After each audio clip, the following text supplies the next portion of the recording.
Hey guys, and welcome back to another video on the channel. My name is Brandon. If it is your first time here, be sure to subscribe if you're looking for some more content on the stock market and investing in Canada. And if you are a beginner, we always have our Investing Academy. That'll be that first link down below if you're looking for a little bit more help on getting started. In today's video, we're going to be covering the topic of the RESP. We'll talk about what that is. We'll talk about how it works. We'll keep it really simple for beginners. And I know if you're anything like myself, when you think of the letters RESP, what is the first thing that comes to mind?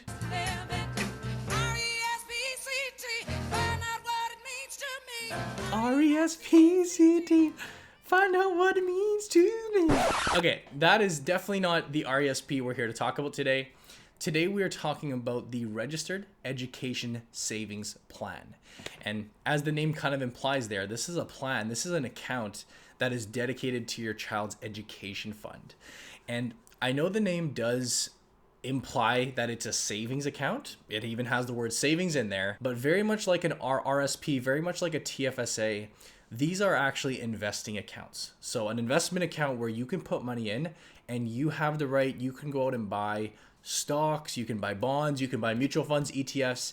You can essentially build a portfolio however you'd like. You have a lot of flexibility in there to say, hey, as long as I'm going to be putting money away, why not put it in a position where it can grow? And by the way, guys, I have done a video on both the RRSP and TFSA. If you're new to the channel here, I'll go as far as linking those down below because those could be two really good videos to look into because there are a few comparables with these counts. Now, don't get me wrong, they're very different in their own way, but there's a couple similarities in the sense that, like the name implies, the RESP is a registered account. What that means is that this account is registered with the CRA, Canada Revenue Agency, to provide us with some specific tax benefits. The two main benefits being that the RESP is what we would call a tax sheltered account or a tax sheltered plan, as well as they do offer grants from the government. And let's go on to explain what both of those mean for any of the beginners that we do have out there. A tax sheltered account is an account that lets the investments within that account, inside the RESP, for example, those investments can grow completely tax-free. Let's assume you went out and bought shares of Disney. So you went out and took the money inside your RESP and bought Disney stock. If those stocks doubled over the course of a couple years or whatever the case is, and you went to sell those stocks, so you actually trigger what's called a capital gain on those Disney shares, you don't have to worry about paying any tax on that. In fact, the dividends that you receive from Disney, probably not the best example because as I'm filming this, Disney actually just cut their dividend. Regardless, imagine Disney paid you some dividends. Any income that you earn within this account, within the RSP, because it's tax sheltered, you don't have to worry about at all. If you held Disney in a taxable account, so the exact same shares in, let's say, a cash account or just a normal, investing account, a margin account, a non-registered taxable account, we call it, when you sold those shares of Disney, you trigger a capital gain. When you receive a dividend, when you receive interest from bonds, you have to take a portion of that and declare that as part of your income, your taxable income, and you do have to pay tax on that. So the fact that the RESP is sheltered, that just lets your money grow. It allows you to have more money to compound. There's more money in your pocket at the end of the day, which is a major benefit of a registered account here in Canada. Now, if that wasn't good enough, I mentioned that with the RESP, you can also get grants from the government. With the RESP, the Canadian government will match up to 20% of the contributions you make into this account, up to some stated maximums. This is what's called the CESG, the Canada Education Savings Grant. And the maximum per year is $500 in grants per kid or per child. So essentially, if you were to contribute $2,500 into the RESP, the government would match you $500 for a total of $3,000 per year per child. There is a lifetime benefit. There's a lifetime amount of grants you can receive, and that is $7,200. $7,200 in the CESG that you can receive when using the RESP. A couple things to mention on that point. You can always contribute more than the $2,500 a year. You can contribute actually up to $50,000. That's the maximum that you can put into a given RESP. It's just that the grants are going to stop at $72,000. If you over contribute, Like a lot of the accounts here in Canada, they are subject to a 1% penalty per month. Try your best not to over contribute and really know what you got in the account. And if you do happen to miss a year in terms of receiving the grant, if you don't contribute your $2,500 for a year, you can always just double up the next year. It does carry forward. You don't have to worry about losing it. You can, in theory, pop it in at once and get a bigger grant. But ideally, for most people, they want to get their money snowballing. They want to have their money invested in the account as long as possible just to get the power of compound interest working on their side. Now, there is also a second type of supplement that you can receive from the government, which is called the Canada Learning Bond. This is for families with considered a low income. This does depend on whether you meet the terms of their income levels. I would be happy to include this down below if anyone does want to check it out, if they are seeking some more information, but the CESG would definitely be the primary source, the most common source of grants using the RESP. Another point which is worth mentioning, and I do know we have probably a ton of points in this video. This one is jam-packed, but hopefully we're about halfway through. This is an important one. Contributions made into an RESP, these contributions are not tax deductible. So don't get them confused with the RRSP, where you get a tax break for putting money in. You can actually defer paying your taxes. Not in this case. With an RESP, the contributions are made using after-tax dollars. So similar to the TFSA. And if this all sounds foreign to you, again, you can go check out those other two videos that I did, but just know that they're made with after-tax dollars. That said, the important thing to note here is that when the child does use the money down the road, when they do go and pay for their schooling, the EAP, that's the term that you'll hear, essentially the amount of growth and the grants, those are taxed in the child's hands. So not the contributor. The child is the one that's going to pay taxes on that, or they're going to include it in their taxes. We do have to keep in mind that in most cases, because they're a student, they'll be in quite a low tax bracket, and there are some tax credits you can often get. So the kids often don't really pay much tax at the end of the day.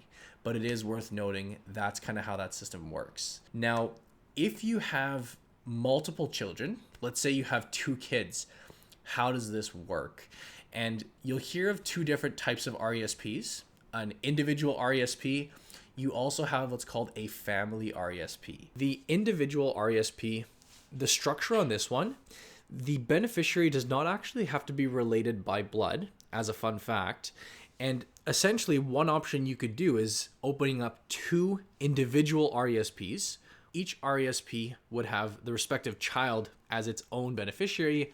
The limit, of course, would be $50,000 on both of these RESPs. The second option and the second type of structure would be the family RESP. This is essentially one RESP with both children named as beneficiaries. In this case, with 2 children named as beneficiaries, that would be a $100,000 limit, a combination of each kid's combined. It is important to note that with a family RESP, the beneficiaries do have to be linked by blood. So they do have to be siblings in this case. And this does give you a little bit of flexibility in the case that one child decides not to pursue post-secondary. You can easily shift money around. Keep in mind, you're not going to be able to double dip on the grants. That's still going to stay at the $7,200 per child. So those are the 2 options. It really just depends. There isn't always a right or wrong. Some people may find it easier to manage them separately. Some people may find it easier to manage them as a whole, but you do have the option between the 2. Now, to finish things off, what if your kid or your child decides not to go to college? And we do just have to touch on a couple technicalities, which will help make more sense of this. An RESP can remain opened for 36 years. That's the time frame on it. You can contribute into an RESP for 31 years after it's been opened. And the CESG, you're eligible to receive that until the beneficiary turns 17. In the year that they turn 17, you're eligible to get these grants. And I know that may all not make a whole bunch of sense right now. In fact, these are some very odd numbers. But if your child does not want to pursue post-secondary, option number 1 is that you can, of course, just leave the RESP open. And you can do that in the case that the kid, your child, does change their mind and they want to go back to school. This would then reserve that grant. You wouldn't have to pay it back to the government. So option number 1 is to just leave it for a little bit, see if things change. Option number 2 is that if it is a family plan, as we touched on, you can very easily shift the money to the other sibling, maybe a younger sibling who is still considering or planning to go to post-secondary education. Option number 3, if it is certain that your child or your children don't care for post-secondary, they don't want to go to school, you can always just take the money back. You'd have to return the grant.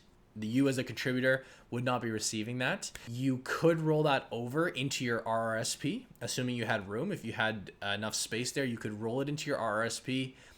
If not, you could just take it out and pay taxes. You'd pay your normal tax rate on the amount of income or the gains that you've earned.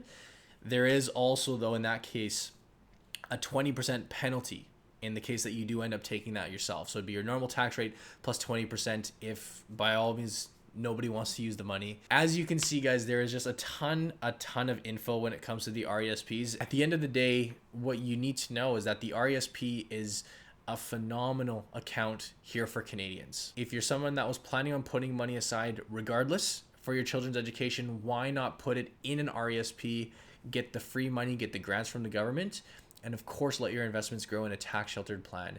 This is something that I would suggest everyone to look into more. If you enjoyed my explanation on this video, you can feel free to drop a huge thumbs up on this one.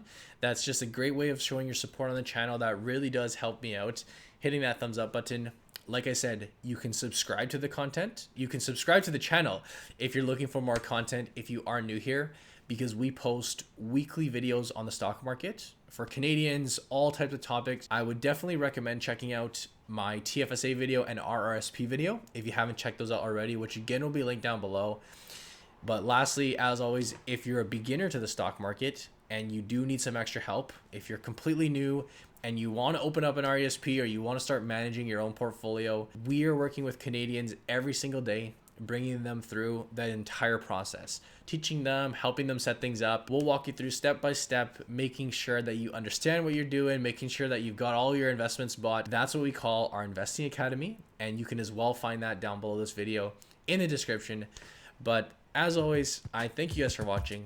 I hope you enjoyed, and I'll see you in the next video.